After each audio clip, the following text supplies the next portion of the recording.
Good afternoon, everybody. I hope you're all staying safe and maintaining good quarantine boundaries as you are all going through this COVID crisis.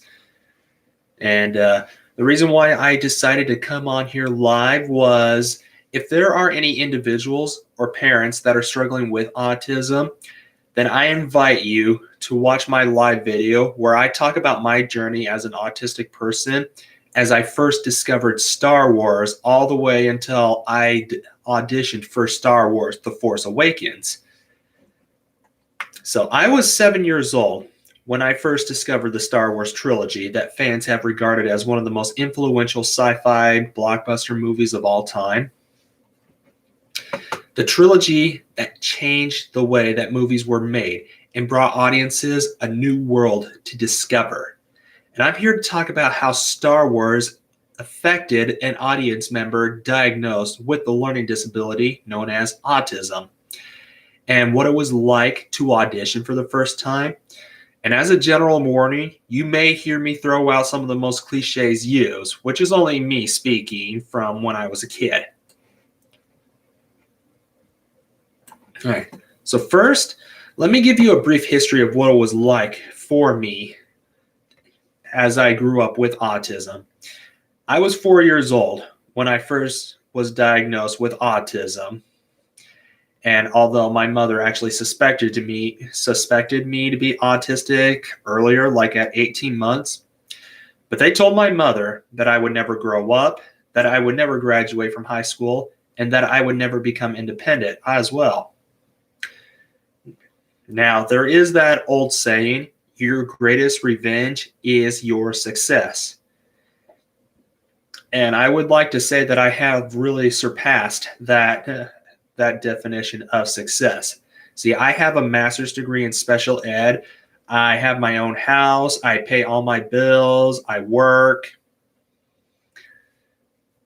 And I've also participated in so many theater shows as well.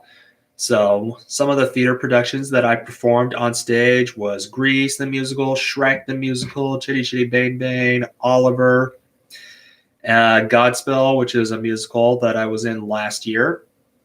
And I was also in some non-musical drama plays as well, such as A Flea in Her Ear, Wait Until Dark, Private Lives, and it was a blast. I'm also, on my journey to becoming a successful YouTuber. And I also have been on a fitness journey for over a year now, and I've lost 50 pounds in the course of my journey, which I really regard as a huge accomplishment. So when I was 7 years old, I still believed that movies were real and that stories were never fictional. And if you watch a movie from the beginning again and again, I always thought that we were rewinding time, and that would explain why the characters and the locations that died in the movie still existed. So here is what happened when I saw the very first Star Wars movie. Mom, can I have a lightsaber? My mom would say, put it on your Christmas list. Later on, as we're driving in the car, I asked my mom, Mom, can we go to the Death Star? My mom says, we'll cross that bridge when we get to it. And then later, as we cross the bridge, okay, we cross the bridge. Can we go to the Death Star now? Being excited by all the action scenes in the movie, I always wanted to relive them. And that was long before I understood what it was like to be in life and death situations. That's why people nowadays will see me running around with my two hands together as if I was wielding a lightsaber, swinging them in action, fighting off bad guys, or have my hand shaped like a gun, and then firing a blaster. I always thought that aliens and robots existed, which is why I wanted my very own R2-D2 in our house. And every day since then, I would always ask myself, what can I do to live something like that? How can I be Luke Skywalker? How can I use the Force?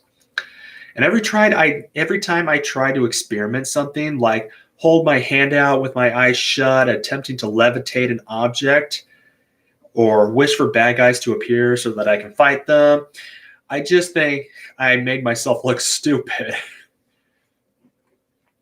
Now, this may be very hard to believe, but when I was 7 years old, I could actually whistle R2T2 fluently. I can't really do it now, but I could do it really well when I was a kid. But because of that, I would always often imagine myself having a conversation with the little robot. However, little did I know that it was just imaginary, and people would see me whistling R2D2, then talking as a human. So far, figuring out how to relive Star Wars was hard. It's fun for me to imagine and act the scenes out, but it also makes me look crazy in the real world.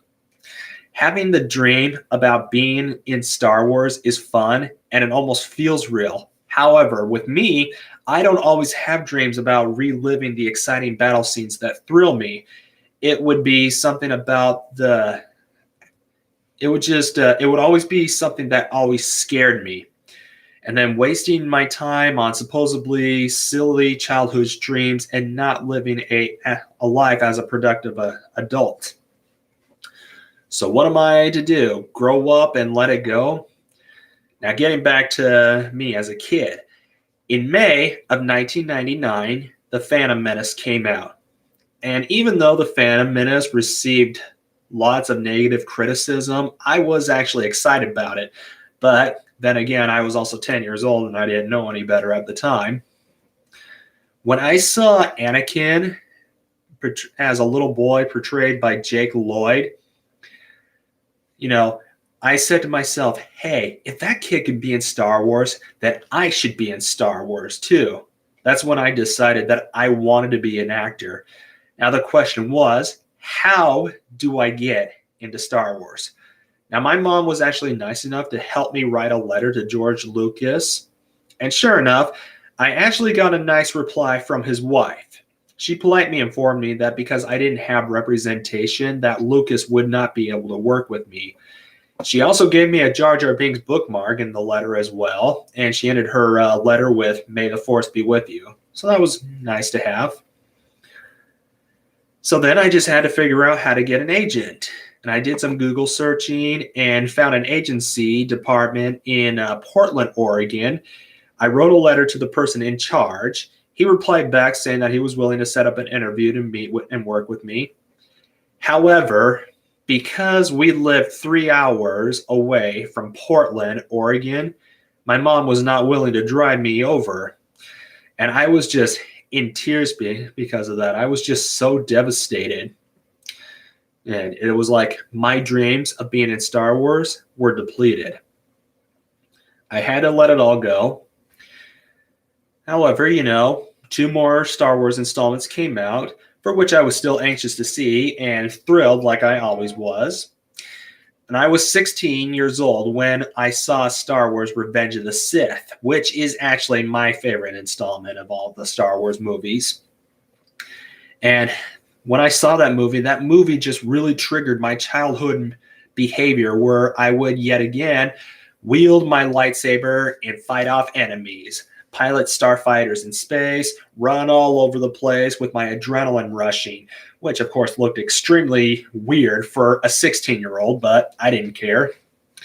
Whenever me and my family were driving through big cities at nighttime, I would always have thoughts of me in an airspeeder through the heavy traffic buildings of Coruscant, just like that scene in Attack of the Clones where Anakin and Obi-Wan are chasing the bounty hunter Zam Wesell through the cityscape of Coruscant at nighttime. It just felt good for me to have that Star Wars feeling again like I did when I was a kid. Now, years passed since Star Wars concluded in May of 2005. I continued to love Star Wars, hoping to fulfill my dream as an actor. I thought there was never going to be any good movies, however, after 2005. Now, in July of 2008, as I'm surfing the internet, I discovered that Lucas decided to create a CGI animated series of the Clone Wars to air on Cartoon Network. Now, nobody ever would have thought that Star Wars in CGI animation would suffice. What made my adrenaline rush and bring me into the Star Wars universe was fantasizing about the fact that it was live action, how the special effects made everything look real and how it felt so real. One thing that did strike me was when I saw that tickets were available to see the Clone Wars movie premiere. Now back then, I never heard or realized what a premiere was. And after doing some Google searching, I realized that the premiere is where fans and the cast and crew meet on the opening of the show. What also made it so unique was that it was being held at the Egyptian Theater in Hollywood. And that's also the place where the premiere for Empire Strikes Back and Return of the Jedi were held. So that's an opportunity that I just could not refuse. So I managed to talk my sister into coming in with me. And while I suggested that we wear Star Wars fan t-shirts, she insisted that we wear suits. Suits to a Star Wars premiere, I said. And I was confused, but she insisted, yes, that'll really show that you're truly Lucas's number one fan, and it'll also help us get the most attention at the premiere. And being autistic, I always asked millions of people's advice or opinion, and they all said, yes, do it. So my mom managed to help me schedule a flight to LA. We stayed a few nights with my Aunt Michelle, who lived in the area, and agreed to help us. And during our trip, we toured Laguna Beach, where I was like insanely sunburned afterwards. And then we went to Disney Town. That's where we saw The Dark Knight in IMAX. Now, you can't go wrong with seeing Dark Knight in IMAX. But the problem was I was so sunburned that it was hard for me to sit through and enjoy the movie. I was just so desperate for the movie to end so I can get back to my aunt's house and put some Aleve on my back or something. I also had the opportunity to meet one of my mom's internet friends, and he helped me with creating and printing a t-shirt of my very own, which no doubt I would choose to have its own unique Clone Wars style t-shirt. Almost everybody I walked by over at Disney Town would high-five me, and complimented me on the shirt. And on that one morning, my sister and I rode the subway to Hollywood. I stepped outside of the subway in my suit, and there before me stood not only this gleaming, exotic, tan-covered city where all the movies began, but this massive heat wave. Not a minute went by when sweat did not run down my body. However, the look and feel of being in Hollywood managed to help me ignore that. So my sister and I ran into a man dressed as the Joker. His first intro to us was, "Why so serious?" We also walked by a wax shop with a man dressed as Rambo holding a knife at a group in a picture. Then before my eyes stood the Egyptian Theater with clone troopers guarding the red carpet. It was very hard for us to get into the premiere as large crowds were waiting to get their autographs. Luckily, my sister and I managed to find a quicker way to get around back.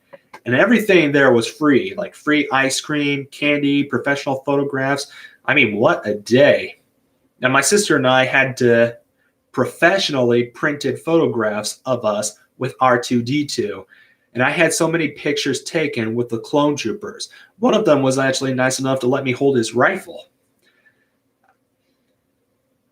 And then I also had my pictures taken with cosplayers dressed up as Anakin and Obi-Wan and Ahsoka Tano.